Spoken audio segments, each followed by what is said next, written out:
Et c'est dans ce contexte de guerre que la RDC a chargé un milliardaire américain de sécuriser ses mines.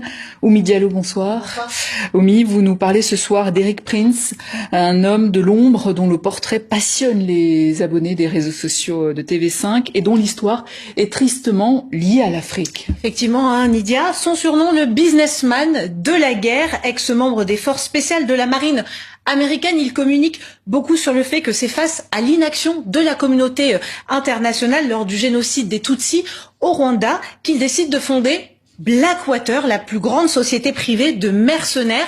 Regardez, entre 2001 et 2009, la société réalise un chiffre d'affaires d'1,6 milliard de dollars en contrats fédéraux en Afghanistan ou encore en Irak. Ça, c'est sans compter les missions pour la CIA, donc top secret, tout est dans le nom en fait. Blackwater, au trouble en français, comprendre agir dans l'ombre et aller là où les États ne vont pas. Et avec des dérapages dramatiques comme en 2007, quand les employés de Blackwater justement ouvrent le feu sur des civils irakiens. Ouais, 14 civils exactement tués à un carrefour de Bagdad. Le scandale pousse Eric Prince à revendre Blackwater en 2010 et à s'exiler aux Émirats Arabes Unis. 4 ans plus tard, 4 de ses anciens agents sont condamnés avant d'être graciés par, devinez qui ?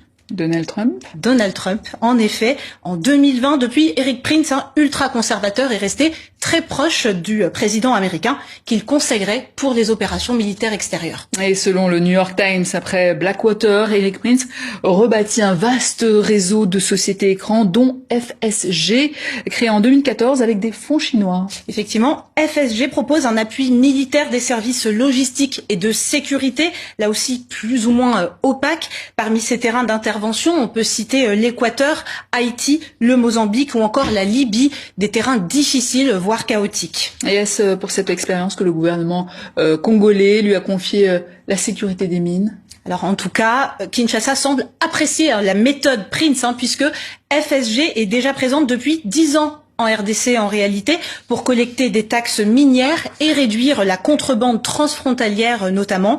Face aux craintes d'acteurs de la société civile congolaise, le président Félix Tshisekedi a assuré que les ressources du pays ne seront jamais bradées. Merci Oumy pour votre éclairage dossier complet à retrouver sur les réseaux sociaux de TV5 Monde.